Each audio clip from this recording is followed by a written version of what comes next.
Hello everyone, welcome to a online solution. मैं हूं अशफाक। कैसे आप सभी?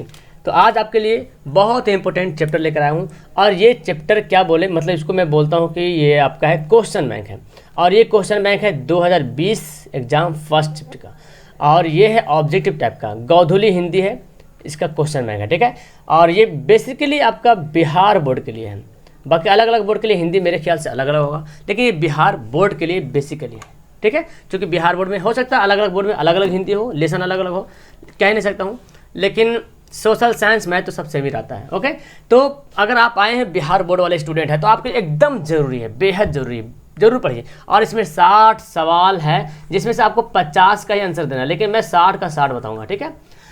तो मेरे ख्याल से आप अच्छा से सब कुछ तो पढ़ ही लिए होंगे, है ना। तो जरूरी है कि सबका आंसर दें और वीडियो को शुरू से लेकर आखिर तक देखिए, बड़ा मजा आएगा। और जिसका इसका आंसर पता आपको नीचे कमेंट करना एकदम मत भूलना, ठीक है। कंजूसी मत करना कमेंट करने में, और लाइक करना तो करते ही करते, कंजूसी मत करना, और जो नहीं करते लाइक करते जाओ। ओके, सवाल हमारा फर्स्ट यहाँ पे है। सबसे पहले सवाल है, महात्मा गांधी के पिता का क्या नाम था? कितना इजी सवाल है और सबसे पहला सवाल, सबसे हल्का सवाल। ये आपका LKG वाला बच्चा ही बता देगा मेरे ख्याल से कि महात्मा गांधी के पिता का क्या नाम था। करमचंद गांधी, मीरचंद गांधी, हरचंद गांधी, करमचंद गांधी।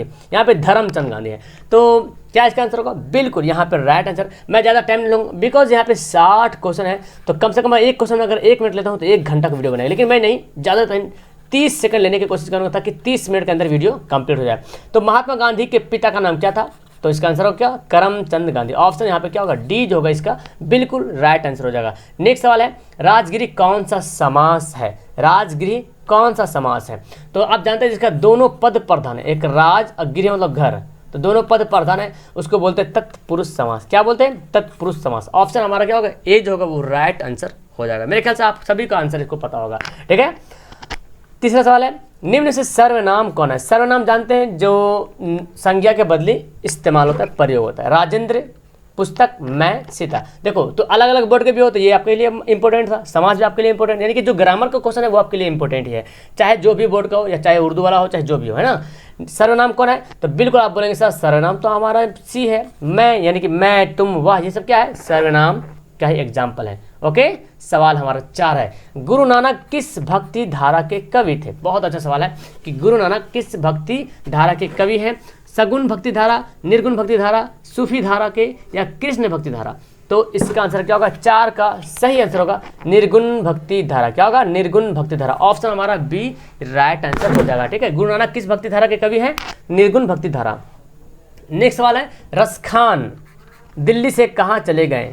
रसखान जो है दिल्ली से कहाँ चले गए? हरियाणा, पंजाब, ब्रजभूमि या वाराणसी?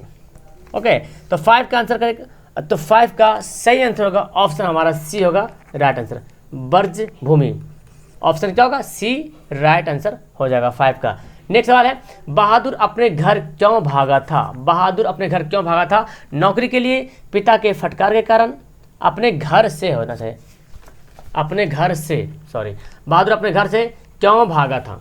नौकरी के लिए, पिता के फटकार के लिए, माँ की मार के लिए, या घूमने के लिए? तो 6 का सही आंसर क्या होगा? माँ की मार के लिए। ऐसे भी घर से बाहर कब जाता है? जब माँ मारती है तो घर से ज़्यादा बाहर। पिताजी तो बाहर में रहते हैं, खेती करते हैं, कमाते हैं यहाँ वहाँ, घर में माँ है तो ज़्यादातर ये देखा जाता है बाहर जो हो जाते हैं वो माँ की मार के लिए। ये मैं यूं ही बोल दिया हूँ, ठीक है। फिलहाल नेक्स्ट सवाल देखें, बिरजू महाराज किस शैली के नर्तक है? बहुत अच्छा सवाल है कि बिरजू महाराज जो कि उत्तर प्रदेश के मतलब उत्तर भारत भी इसको बोला, उत्तर भारत के नर्तक है, डांसर है, नर्तक बोलते हैं इसको, है ना। बिरजू महाराज कुचिपुड़ी, भरतनाट्यम, मोहिनीअट्टम, कथक। तो 7 का सही आंसर क्या होगा? कथक। हमारा आंसर जो होगा वो डी राइट आंसर होगा। ओके, तो हमारा आंसर क्या होगा? डी जो हो गया वो राइट आंसर हो गया। देखिए कुचिपुड़ी लिखा हुआ है, कुचिपुड़ी पता है आंध्र प्रदेश का डांस है, आंध्र प्रदेश का कुचिपुड़ी। भरतनाट्यम तमिलनाडु का डांस है, भरतनाट्यम जो है तमिलनाडु का। मोहिनीअट्टम जो है वो केरल का है, नाम सुनेंगे मोहिनीअट्टम। ये तो नाम सुने, कथकली है ना, कथकली। हालांकि देखो कथक से मिल रहा है, कथक अलग डांस है, कथकली जो रहेगा वो भी केरल का है, कथकली भी केरल का है, मोहिनीअट्टम भी केरल का है, भरतनाट्यम तमिलनाडु का है, कुचिपुड़ी आपका आंध्र प्रदेश का है। याद रहेगा, मैं यूं ही बता दिया हूँ ताकि आप थोड़ा सा याद रखें इन सभी बातों को। नेक्स्ट सवाल है, अशोक वाजपेयी का जन्म कब हुआ था? अशोक वाजपेयी का जन्म कब हुआ था? 16 जनवरी 1941 को, 10 मार्च 1942 को, 19 मई 1943 को, 15 जून 1944 को। ओके, तो इसका राइट आंसर क्या होगा? इसका जो सही आंसर होगा ऑप्शन हमारा ए होगा, 16 जनवरी 1941 को। याद रखें डेट, कम से कम ये वाला डेट याद रखें 1941 को, बाकी तो इससे मैच कर लेंगे, ठीक है। इतना मतलब करीब नहीं रहेगा कि 1941 दे दे और डेट अलग अलग। 1941 यहाँ पे राइट आंसर हो जाएगा। ओके, नेक्स्ट सवाल है विलनव क्या है? विलनव क्या है? एक शहर है, एक छोटा सा गांव है, या एक नदी है, या एक झील है? 9 का आंसर बताएं। तो 9 का जो है विलनव क्या है? तो आंसर हो जाएगा 9 का ऑप्शन हमारा बी, एक छोटा सा गांव है। ऑप्शन क्या होगा? बी राइट आंसर होगा।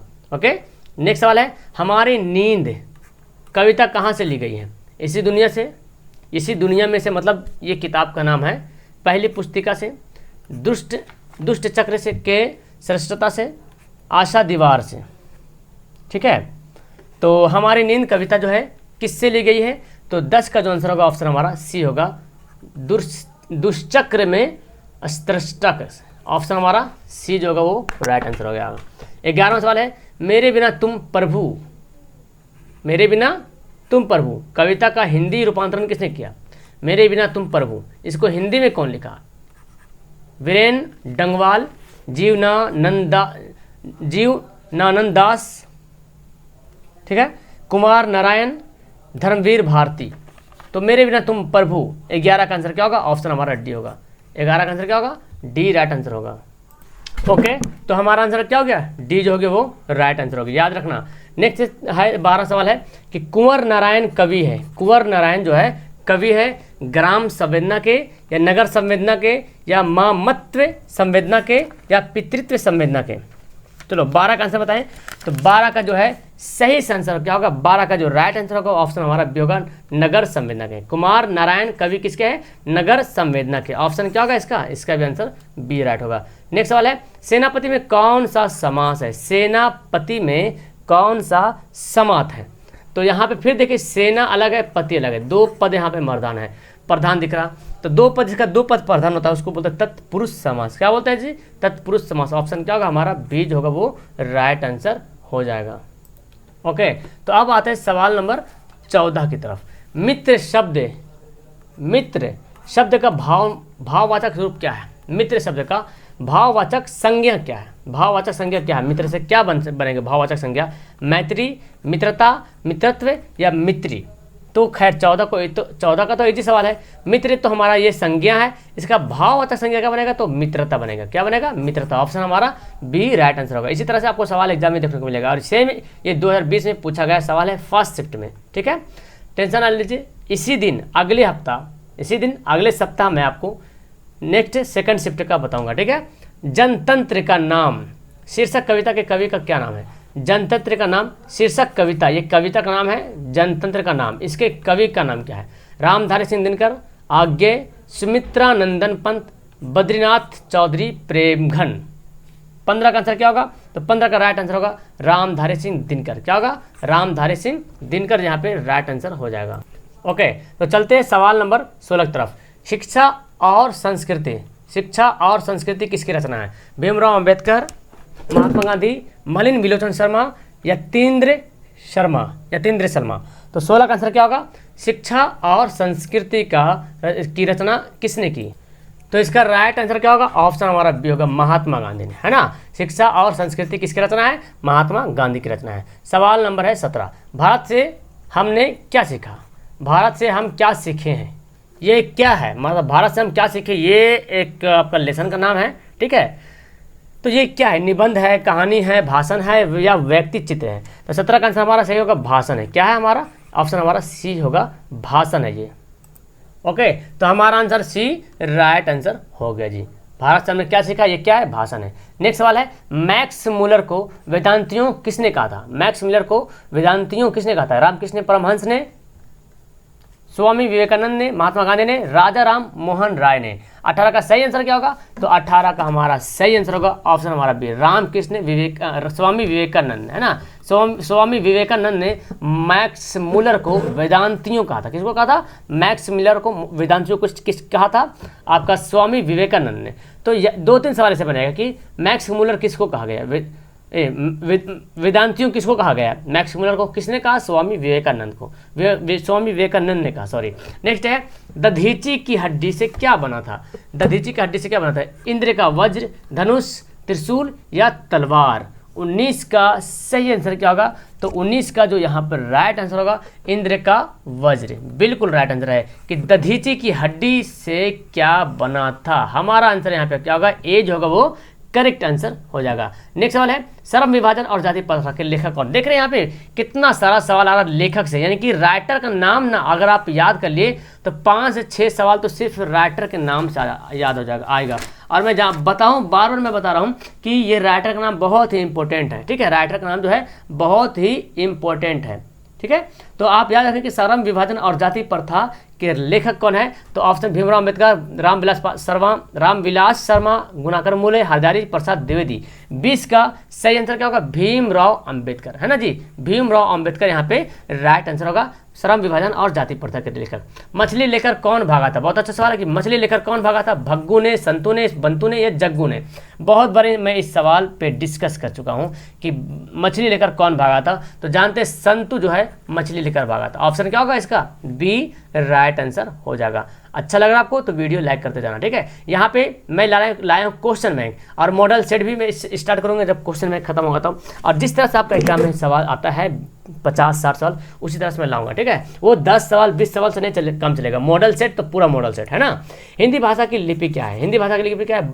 ब्राह्मी लिपि, देवनागरी लिपि, चित्रलिपि, गुरुमुखी लिपि। तो खैर जानते ही तो हर कोई जानता है कि हिंदी भाषा की लिपि क्या है, तो आंसर क्या होगा? देवनागरी लिपि, बिल्कुल सही। देवनागरी जो लिपि है वो हिंदी भाषा की लिपि है। नेक्स्ट सवाल है कि बिरजू महाराज के चाचा का क्या नाम था? वाह वाह, बिरजू महाराज के चाचा का क्या नाम था? शंभू महाराज, गोदाई महाराज, श्री महाराज, विष्णु महाराज।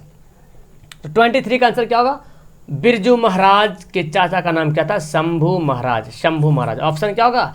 ए इसका राइट आंसर होगा। जो वीडियो को बाद में देख रहे हैं वो भी नीचे कमेंट करना अपना आंसर पता है तो, या तो फिर लास्ट में मुझे बताना कि 60 सवाल में कितना सही बनाया हो, ठीक है। नीचे कमेंट जरूर करना, कमेंट, ओके। नेक्स्ट सवाल है जार शाही कहाँ थी? देखो तो पढ़े होंगे आप हिस्ट्री में, रूस में, जापान में, फ्रांस में, चीन में। जार शाही, जार कहाँ चलता था? जार बोला जाता था शासक को बोला जाता था ना, जार जो है शासक को बोला जाता था। तो इसका राइट आंसर क्या होगा जी? बिल्कुल इसका जो राइट आंसर होगा हमारा आंसर ए होगा, रूस में, है ना। जार शाही कहाँ थी? रूस में थी। ऑप्शन ए बिल्कुल इसका राइट आंसर हो गया। नेक्स्ट 25 सवाल है दोहा कोश किसकी रचना है? दोहा कोश किसकी रचना है? सरहपाद, रसखान या जीवानंदन दास की या गुरु नानक की, है ना। दोहा कोश किसकी रचना है? तो 25 का आंसर ऑप्शन हमारा ए होगा, सरहपाद। ऑप्शन ए इसका सही आंसर है। नेक्स्ट सवाल देखिए, आविन्यू किस नदी पर स्थित है? आविन्यू जो है किस नदी पर स्थित है? रोन नदी पे, रोम होगा ये, है ना, रोम नदी पे। 26 का यहाँ पे सवाल है, रोन लिखा हुआ है जी, चलो वो ठीक ही लिखा हुआ है, तो कि रोन नदी पर, है ना। तो आविन्यू किस नदी पर स्थित है? रोन नदी पर, सीन नदी पर, टेम्स नदी पर या टोन नदी पर? 26 का, तो 26 का सही आंसर क्या होगा? 26 का जो सही आंसर होगा ऑप्शन हमारा ए होगा, रोन नदी पर, ठीक है। आविन्यू किस नदी पर स्थित है? रोन नदी पे।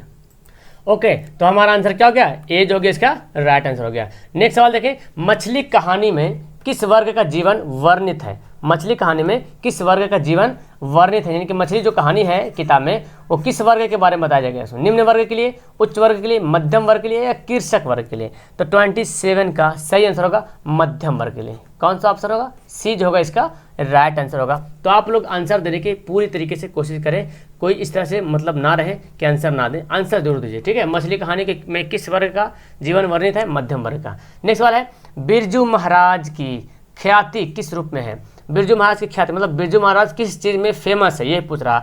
नर्तक के रूप में, तबला वादक के रूप में, शहनाई वादक के रूप में, संतूर वादक के रूप में? तो ये सब वादक का नाम है। नर्तक यानी कि डांस हो गया, तबला बजाना, शहनाई बजाना, संतूर। तो बिरजू महाराज तो भी मैं पढ़ लिए अभी हम लोग कि बिरजू महाराज क्या थे? नर्तक थे जो कि कथक के लिए, उत्तर भारत के लिए जाना चाहते थे। उत्तर भारत का जो डांस है कथक, उसके लिए बिरजू महाराज जाने जाते थे और बहुत ही फेमस डांसर रहे बिरजू महाराज। नेक्स्ट सवाल यहाँ पे है, भाववाचक संज्ञा का उदाहरण। लो फिर से सवाल है कि भाववाचक संज्ञा से कौन है? घड़ी, सर्दी, लड़की, बहन या घड़ी? खैर तो ये तो बहुत ई सवाल, इसमें तो कोई चुकेंगे नहीं, है ना जी, एकदम किसी को छोड़ना नहीं। भाववाचक मतलब जिससे हमको भाव पता चल रहा है ना। तो लड़की तो ये तो संज्ञा हो गया, बहन भी संज्ञा, घड़ी सब संज्ञा हो गया, लेकिन हमारा सर्दी ये क्या है? भाववाचक संज्ञा। संज्ञा तो है लेकिन भाववाचक संज्ञा। अब अगर देखा जाए लड़की तो ये अलग संज्ञा, बहन अलग संज्ञा, घड़ी अलग संज्ञा। तो भाववाचक मतलब जिसे सर्दी मतलब देख नहीं सकते, हम महसूस कर सकते हैं। भाव कर सकते हैं। ऑप्शन ए जो राइट आंसर होगा। नेक्स्ट सवाल है कि आध्यात्मिक शिक्षा से गांधी जी की क्या तात्पर्य है। आध्यात्मिक शिक्षा है ना से गांधी जी की क्या तात्पर्य है। हृदय की शिक्षा या व्यवहारिक शिक्षा या तकनीकी शिक्षा या व्यापारिक शिक्षा। तो बहुत अच्छा सवाल कि आध्यात्मिक शिक्षा से गांधी जी का क्या तात्पर्य है। तो 30 का जो आंसर होगा हमारा बी होगा व्यवहारिक शिक्षा। क्या होगा, व्यवहारिक शिक्षा। आध्यात्मिक शिक्षा मतलब व्यवहारिक शिक्षा, गांधी जी के हिसाब से ये तात्पर्य है। नेक्स्ट सवाल है अमृत का पर्यायवाची शब्द क्या हो। अमृत का पर्यायवाची शब्द का मतलब सेम वर्ड है ना, नश्वर, सुधा, अशु या आयास। 31 का सही आंसर होगा सुधा। क्या होगा, सुधा, जिसको अमृत भी बोला जाता है, सुधा को अमृत भी बोला जाता है। तो याद रखिए इसका सही आंसर होगा ऑप्शन हमारा बी राइट आंसर होगा। नेक्स्ट सवाल है मंगू की बड़ी बहन का क्या नाम था। मंगू की बड़ी बहन का क्या नाम है। कमू, निमी, गीता, लक्ष्मी।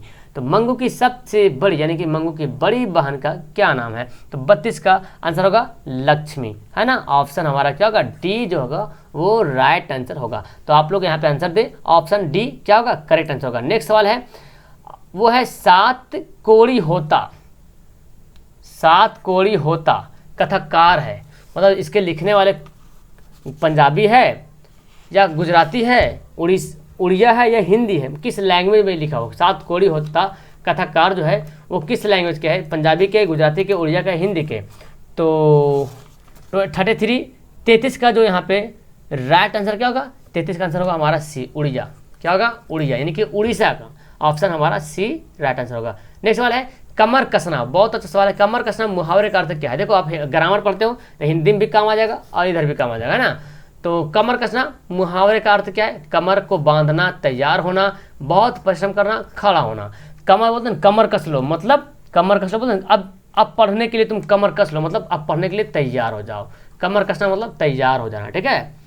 नेक्स्ट सवाल है दक्षिण अफ्रीका से गांधी जी कब भारत लौटे। बहुत अच्छा सवाल कि दक्षिण अफ्रीका से गांधी जी भारत कब आए। तो ये सब हिस्ट्री में भी पढ़ते हैं और आपको यहाँ भी देखने को मिल रहा है। तो एक तो आप लोग के लिए बहुत बड़ा फायदा है, जो गौधुली हिंदी वाले हैं उसके लिए तो डबल बेनिफिट है कि आपका हिस्ट्री से बहुत क्वेश्चन टैली करता है इसमें। 1914 में, 1915 में, 1918 में, 1916 में। जानते हैं कि गांधी जी दक्षिण अफ्रीका से कब लौटे थे। 1915 में दक्षिण अफ्रीका से भारत लौटे थे, ठीक है। नेक्स्ट सवाल है शुद्ध वाक्य इस पर बताना है। शुद्ध वाक्य कौन है, वाक्य बताना शुद्ध है, क्योंकि वाक्य को खोजना है। राम ने पुस्तक खरीदा, राम पुस्तक खरीदा, राम ने पुस्तक खरीदा, इनमें से सभी शुद्ध वाक्य आपको बताना है। 36 का क्या आंसर होगा। देखो राम ने पुस्तक खरीदा, ये सेंटेंस जो है वो गलत है, ठीक है, क्योंकि पुस्तक है स्त्रीलिंग, तो खरीदा नहीं बल्कि खरीदी होगा। क्यों, क्योंकि यहाँ पे ने लग गया है। राम पुस्तक खरीदा। नेक्स्ट है राम ने पुस्तक खरीदी। ओके, तो सेंटेंस जो देखा जाए इन दोनों में बोले सर ये दोनों में कौन सा है, सबसे बेहतर सेंटेंस यहाँ पे लगता है राम ने पुस्तक खरीदा। राम पुस्तक खरीदा नहीं, राम ने पुस्तक खरीदी, ठीक है। तो यहाँ पे ने लगेंगे, ने लगा के बोलेंगे ज़्यादा बेहतर होगा, सेंटेंस यहाँ पे बेहतर शुद्ध वाक्य बनेगा। राम ने पुस्तक खरीदी, ऑप्शन हमारा सी जो होगा वो इसका करेक्ट आंसर होगा, ठीक है। अब देखो खरीदी क्यों हो गया, अब बोलेंगे सर राम तो लड़का है तो खरीदी क्यों, खरीदा होना चाहिए था, यहाँ पे ने लगने के कारण ऐसा हो गया, ठीक है।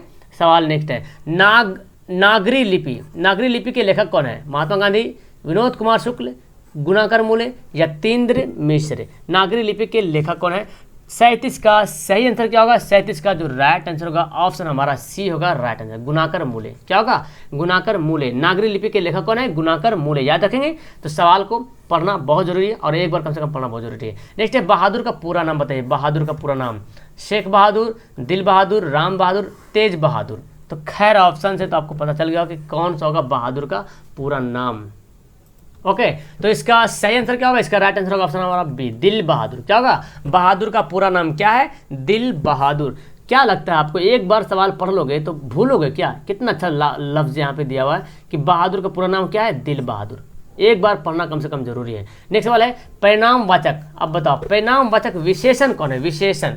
अब परिणाम, अच्छा विशेषण यहाँ पे से परिणाम वाचन विशेषण कौन है इनमें से, ठीक है। तो नया, 5, थोड़ा सा या सुंदर। तो परिणाम, जैसे परिणाम पता चले, तो 39 का जो आंसर यहाँ पे सही होगा वो राइट आंसर होगा हमारा सी। देखो नया ये क्या है, ये कोई परिणाम नहीं बताता। 5 ये परिणाम नहीं बताता है 5, परिणाम बताता थोड़ा सा, रिजल्ट ये हुआ थोड़ा सा, तो ये हमारा परिणाम वाचक है। ऑप्शन हमारा सी राइट आंसर होगा। नेक्स्ट है परंपरा का ज्ञान किनके लिए आवश्यक है। परंपरा का ज्ञान किनके लिए आवश्यक है। जो लकीर के फकीर हैं, जो उपयोगी साहित्य की रचना ना करे, जो लकीर के फकीर ना होकर क्रांतिकारी साहित्य की रचना करे, जो उपयोगी साहित्य की रचना ना करे। परंपरा का ज्ञान किनके लिए आवश्यक है। 40 का सही आंसर होगा ऑप्शन हमारा सी होगा। जो लकीर के फकीर ना है लेकिन क्रांतिकारी साहित्य की रचना करे, उसको बोलते हैं परंपरा का ज्ञान, उसी के लिए है। ठीक है, नेक्स्ट सवाल है मेघदूत का जर्मन में अनुवाद किसने किया। मेघदूतम जानते हैं, पढ़ेंगे मेघदूतम, कालिदास का लिखा हुआ किताब है यहाँ पे मेघदूतम। तो मेघदूतम का जर्मन में अनुवाद किसने किया था। ईश्वर पेटलीकर ने, रूसो ने, मैक्स मुलर ने, सातकोड़ी होता ने। ये नाम दिया हुआ है, सातकोड़ी होता देखो नाम दिया हुआ है। एक सवाल था ना, सातकोड़ी होता कौन था, उड़ीसा तक पढ़े थे, उड़िया। तो मेघदूत का जर्मन में अनुवाद किसने किया था। 41 का यहाँ पे राइट आंसर होगा ऑप्शन हमारा सी, मैक्स मुलर ने। किसने किया था, मैक्स मुलर ने। याद रखेंगे कि मेघदूत का जर्मन में अनुवाद किसने किया था, मैक्स मुलर ने। सवाल है आपका 42, मगम्मा को किससे विवाद था, किससे झगड़ा था। ये बोला मगम्मा को किससे झगड़ा था, बेटे से, या तो बहू से, या तो फिर पोते से, या सास से। मगम्मा को किससे विवाद था। 42 का सही आंसर होगा बहू से। ऑप्शन क्या होगा हमारा बी जो होगा वो राइट आंसर। मगम्मा को किससे झगड़ा था, तो बहू से झगड़ा था। ऑप्शन क्या होगा इसका जो बी होगा वो राइट आंसर होगा। ओके, नेक्स्ट सवाल देखिए, लक्ष्मी के पिता का क्या नाम है। लक्ष्मी के पिता का क्या नाम है, वीरेंद्र, लक्ष्मण, रजनेश या महेश। ओके, तो लक्ष्मी के पिता का क्या नाम है, तो यहाँ पे वीरेंद्र नहीं बल्कि वीरेंद्र होना चाहिए, यहाँ पे मिस्टेक है, वीरेंद्र। लक्ष्मी के पिता का क्या नाम है, तो 43 का आंसर क्या होगा, और 43 का आंसर हमारा होगा ऑप्शन हमारा बी। देखो बी लक्ष्मण।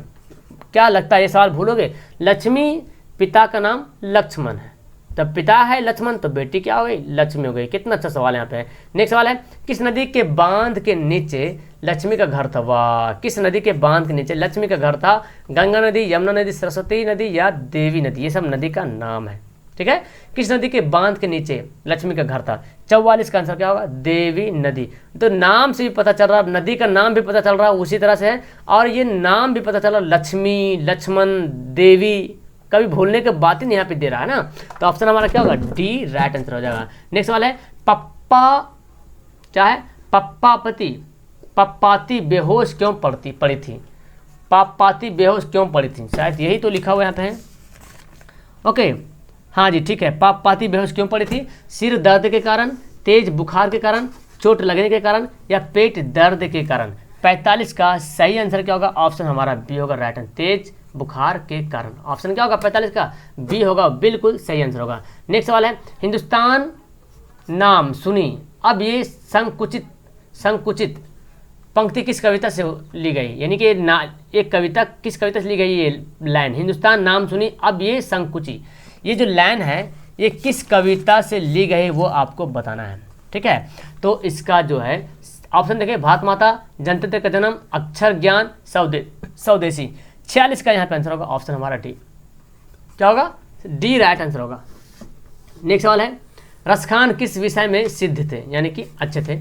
रसखान किस विषय में थे, सवैया छंद में, कवित्व में, मुक्तक में या रीति मुक्त काव्यधारा में। 47 का सही आंसर क्या होगा, ऑप्शन हमारा डी राइट आंसर होगा। ठीक है, रीति मुक्त काव्यधारा में। रसखान किस विषय में सिद्ध थे, रीति मुक्त काव्यधारा में। नेक्स्ट सवाल है अमराई का कुआं कहाँ है, अमराई का कुआं कहाँ है, शहर में, बाजार में, रास्ते में या रंगप्पा के खेत में। बहुत अच्छा सवाल है ना। 48 का आंसर क्या होगा, रास्ते में, है ना। और ऐसे भी याद रहे कुआं रास्ते में रहता है। ऑप्शन देखिए अमराई का कुआं कहाँ है, रास्ते में है। चलो नेक्स्ट है पप्पाती की उम्र क्या थी। पप्पाती की उम्र क्या थी, 12 वर्ष, 15 वर्ष, 18 वर्ष, 20 वर्ष। बहुत अच्छा सवाल है। तो 49 का सही आंसर हमारा होगा ऑप्शन ए, है ना, 12 वर्ष। पप्पाती की उम्र क्या है, 12 वर्ष, याद रखेंगे। नेक्स्ट सवाल है कि रीता रुआंसी क्यों हो गई थी। ठीक है, रीता रुआंसी क्यों हो गई थी, बेटों के धुतकार से, बहुओं की कलह से, अपना काला ओढ़ना देखकर, अपना गरीबी पर। ओके, तो 50 का सही आंसर क्या होगा, अपनी गरीब होगा। 50 का सही आंसर क्या होगा, 50 का आंसर होगा हमारा ए राइट आंसर होगा, बेटों के दुत्कार से। बिल्कुल ऑप्शन ए क्या होगा, करेक्ट आंसर हो जाएगा। नेक्स्ट सवाल है शुद्ध शब्द बताइए, इसको तो कोई मिस्टेक मतलब शुद्ध कौन सा शब्द है जो शुद्ध लिखा, प्रकृति, प्रकृति, प्रकृति, प्रकृति। तो खैर ये तो हमेशा लिखते आ रहे हैं, ये तो खैर मिस्टेक भी नहीं होगा कि इनमें से कौन शुद्ध है कौन सा अशुद्ध है। इसको जांचना हो तो आप तो इजी से इसको बता सकते हो कौन शुद्ध कौन अशुद्ध। ऑप्शन ए बिल्कुल सही लिखा हुआ, क्योंकि प्रकृति ऐसे लिखाता ही है, प्रकृति। ऑप्शन हमारा क्या होगा, ए राइट आंसर हो जाएगा जी। नेक्स्ट वाला है परिश्रम में कौन उपसर्ग है। परिश्रम, उपसर्ग और प्रत्यय पढ़े होंगे ना। उपसर्ग जो पहले लगता है, प्रत्यय जो बाद में होता है, और जिसमें लगता है वो पहले कुछ ना कुछ वर्ड का मीनिंग देता है। ऐसा नहीं कि बिना मीनिंग में नहीं, जो अर्थ वाला में जाके जोड़ता है और फिर उसका वह अर्थ भी बदल देता है। मतलब जिसमें जुड़ेगा जाके उसका पहले कुछ ना कुछ अर्थ है और जुड़ने के बाद फिर उसका अर्थ चेंज होता है। परिश्रम, तो 52 का आंसर क्या होगा, परिश्रम। मतलब क्या जानते हैं, मेहनत। तो परिश्रम का मतलब क्या हुआ, मेहनत हुआ, है ना। अगर देखो पा जोड़ते हैं तो रिश्रम, रिश्रम कोई वर्ड है क्या, कोई वर्ड नहीं है। अगर ए जोड़ते तो आता ही नहीं। परिश्रम ये कैसे हो सकता है, माँ से कोई तो मतलब वर्ड बनता नहीं जो मतलब अर्थ वाला वर्ड होना चाहिए। तो यहाँ पे परी जोड़ेंगे और शर्म, शर्म तो एक वर्ड ही है जिसमें मेहनत बोलते हैं। तो ऑप्शन हमारा क्या होगा, ए होगा। तो याद रखेंगे जिसमें उपसर्ग जुड़ेगा ना, जिसमें उपसर्ग जुड़ेगा उसका पहले जुड़ने से पहले उस वर्ड का कुछ ना कुछ अर्थ होगा, जुड़ने के बाद फिर उसका अर्थ भी बदल जाता है, ठीक है, कुछ चेंज आ जाता है, या तो फिर वही रहे या तो चेंज हो जाएगा, या पर्यायवाची शब्द बन गया। हाथ खाली होना, कितना अच्छा सवाल है। हाथ खाली बोलते हैं ना, मेरा हाथ खाली हो गया यार। कभी दोस्त लोग से पूछे होंगे खेल, चलो इधर पार्टी करना है, तो बोले मेरा हाथ खाली है, कुछ नहीं मिलना, हाथ से पैसा गिर जाना, पास पैसा ना होना, गरीब होना। तो खैर इसका तो गरीब नहीं होगा, पास में पैसा नहीं होना, मतलब पास में पैसा नहीं है उसको बोलते हैं हाथ खाली हो जाना। Okay, option C. नेक्स्ट वाला है अवकाश शब्द का उपसर्ग बताओ। अवकाश शब्द का उपसर्ग बताना आपको। तो 54 का सही आंसर क्या होगा, ऑप्शन हमारा बी होगा। ओके, ऑप्शन क्या होगा, अवकाश का मतलब कुछ अर्थ है, ठीक है। तो फिलहाल यहाँ पे आंसर हमारा बी होगा। अवकाश का उपसर्ग का है आओ, याद रखें। नेक्स्ट सवाल है हिरोशिमा किस देश में। वाह क्या सवाल है, यहाँ पे पढ़े होंगे। 1945 में हिरोशिमा पे जो बम गिराया गया था जापान के द्वारा, परमाणु बम सबसे पहला प्रयोग किया था 1945 में, हिरोशिमा और नागासाकी, है ना। तो हिरोशिमा किस शहर में है, तो अब तो जान गए हो, जापान में, ऑप्शन सी। और बम कौन गिराया था हिरोशिमा पर, हिरोशिमा जापान शहर में पड़ता है और बम गिराया था अमेरिका ने, है ना। 55 का आंसर क्या होगा, सी जो होगा वो राइट आंसर होगा। नेक्स्ट सवाल है बाबा साहेब भीमराव अम्बेडकर का जन्म कब हुआ था। ओके, तो बाबा साहेब अम्बेडकर का जन्म कब हुआ था, 14 अप्रैल 1891, 20 अप्रैल 1992, 1892, 24 अप्रैल 1893, 28 अप्रैल 1894। तो देखो अप्रैल तो दिया हुआ ही, खैर इसमें तो कन्फ्यूजन होगा, लेकिन वर्ष अलग अलग है। तो वर्ष तो कम से कम आप याद रख सकते हैं कौन सा वर्ष है। तो बिल्कुल यहाँ पे आंसर होगा 1891 वाला, यानी कि 14 अप्रैल 1891 को डॉक्टर भीमराव अम्बेडकर का जन्म हुआ था। ओके, नेक्स्ट सवाल है सवाल नंबर, हाँ ये तो हो गया ना, ये हो गया 56 हो गया 57। विष के दांत कहानी के रचयिता कौन, देखो कितना बार आ रहा है, लेखक का नाम 4-5 पीस पढ़ लिया हम लोग की। विष के दांत के लेखक कौन है, अमरकांत, नलिन विलोचन शर्मा, यतीन्द्र मैक्स मूलर। 47 का आंसर क्या होगा, 57 का आंसर हमारा क्या होगा, 57 का हमारा आंसर होगा ऑप्शन बी, नलिन विलोचन शर्मा, है ना। विष के दांत के लेखक कौन है, नलिन विलोचन शर्मा, याद रखेंगे। और मैं तो बोलता हूँ जो जिस भी किताब का हो, चाहे हिंदी का हो, चाहे संस्कृत का हो, चाहे उर्दू, जो भी हो, जो राइटर है, राइटर का नाम याद करोगे तो 5-6 सवाल तो ऐसे ही क्लियर हो जाएगा एकदम आराम से। राइटर का नाम ही घुमा करके देता है कि ये कहानी का कभी नाम दे देगा, कभी बोल देगा ये किसका राइटर है, कभी लिखने वाला कौन है, कभी रचयिता कौन है, ऐसे दे देगा। नेक्स्ट सवाल है कि मैक्स मुलर के अनुसार सच्चे भारत के दर्शन कहाँ हो सकते हैं। मैक्स मुलर के अनुसार बोलता है कि सच्चे भारत के दर्शन कहाँ हो सकते हैं, मुंबई में, दिल्ली में, ग्रामीण भारत में, या कोलकाता में। खैर ऑप्शन से भी पता कर सकते हैं कि सच्चे भारत का अगर दर्शन करना है तो मुंबई जाने की जरूरत नहीं है, दिल्ली जाने की जरूरत नहीं, कोलकाता जाने की जरूरत नहीं, ग्रामीण यानी कि गांव जाने की जरूरत है। कि कहीं भी गांव, आप लोग गांव रहते देखते हो, गांव का सुहावना मौसम रहता है ना, हरी भरी हरियाली, यही होता है गांव ग्रामीण भारत में। यानी कि भारत में बोले तो ग्रामीण भारत के गाँव में, ग्रामीण भारत मतलब भारत के गाँव में। नेक्स्ट सवाल है पराजय में कौन सा समास है, उपसर्ग है। देखो उपसर्ग से तीन क्वेश्चन आ गया, पराजय, ठीक है। तो पा प्रा प्रा पर पराजय, ठीक है। तो खैर यहाँ बताओ, देखो जय तो एक वर्ड होता ही है, तो खैर यहाँ पे 59 का आंसर क्या होगा, बिल्कुल परा होगा, पराजय। देखो अगर पा जोड़ता है तो राजय कोई वर्ड होता है, राजय कोई वर्ड नहीं सुने होंगे, जय सुने होंगे, जय, है ना, जय सिंह इस तरह सुनेंगे, तो पराजय हमारा ऑप्शन हमारा बी होगा। और प्रत्यय जो होता है वो लास्ट में लगता है, क्या लगता है, लास्ट में लगता है प्रत्यय, उपसर्ग पहले लगेगा, प्रत्यय लास्ट में लगेगा। और लास्ट सवाल है, किसने कहा था कि सब पुराने अच्छे नहीं होते, सब नए खराब नहीं होते? Max Muller, Hazari Prasad Dwivedi, Swami Vivekananda, Kalidas. किसने कहा था? बहुत अच्छा सवाल यहाँ पे है। तो ये सवाल 20 है और सबसे लास्ट सवाल है, क्या इसका आंसर होगा? तो इसका सही आंसर होगा हजारी प्रसाद द्विवेदी। किसने कहा था? हजारी प्रसाद द्विवेदी ने कहा था कि सब पुराने अच्छे नहीं होते हैं और सब नए खराब भी नहीं होते हैं। तो इस तरह से आपका यहाँ पर जो आंसर मिल गया है आपका, है ना, बी इसका राइट आंसर हो गया। और आप यहाँ पे 60 सवाल कर लिए। बहुत सबसे बड़ी बात यहाँ पे, बहुत खुशी वाली बात है कि आप 60 सवाल कर लिए, वो भी 30 मिनट के अंदर। लेकिन एग्जाम में आपको काफ़ी समय मिलेगा, कम से कम एग्जाम में तो एक घंटा तो टाइम मिलेगा ही मिलेगा, क्योंकि ऑब्जेक्टिव है ना। 1 घंटा टाइम मिलेगा और मैं आपको 30 मिनट मतलब आधा घंटा में करा दिया हूँ। आप 1 मिनट का टाइम लेने की कोशिश करना, तो फिर 30-60 मिनट में आराम से बन जाएगा। लेकिन ऐसा भी नहीं है कि ये तो मैथ नहीं है ना कि बनाना पड़ेगा, काफ़ी आराम से बना लेंगे आप, ठीक है। तो इस तरह से प्रैक्टिस करते रहे और मैं आपके लिए तत्पर हूँ हमेशा। इसका मैं PDF भी भेज दूँगा। तो सबसे पहले टेलीग्राम डाउनलोड कर लो प्ले स्टोर से, टेलीग्राम, और वहाँ पर सर्च करना AA ऑनलाइन सोल्यूशन। चैनल का नाम पता है ना, देखो चैनल का नाम ये सर्च करना, ग्रुप का नाम टेलीग्राम पे, टेलीग्राम एप्लीकेशन डाउनलोड करो, वहाँ पे सर्च करना AA online solution PDF, AA online solution PDF। जो लोगो आपका चैनल का दिख रहा है वही लोगो आपको वहाँ पे दिखेगा। तो वहाँ पे ज्वाइन हो जाना, PDF आपको मिलता रहेगा। जो जो मैं पढ़ा रहा हूँ सबका मैं PDF वहाँ पे भेजता जा रहा हूँ। ओके, ठीक है। तो वीडियो अच्छी लगी है कि नहीं लगी? अच्छी लगे ना तो लाइक क्यों भेजना, जाना कोई मत, ठीक है। और पहली बार आए तो चैनल को सब्सक्राइब जरूर करना, अपने दोस्तों को जरूर भेजना भाई, अपने कंजूस से अपने पास मत रखना, अपने दोस्तों को भेजना, फेसबुक व्हाट्सअप जहाँ जहाँ शेयर जरूर करना, ठीक है, ताकि वो भी जुड़े, इसका फायदा वो भी ले सके, ठीक है। और चैनल को सपोर्ट भी हो जाएगा मेरा। ओके, तो वीडियो करता हूँ last. That's all, thank you everyone, अपना ख्याल रखना, थैंक यू।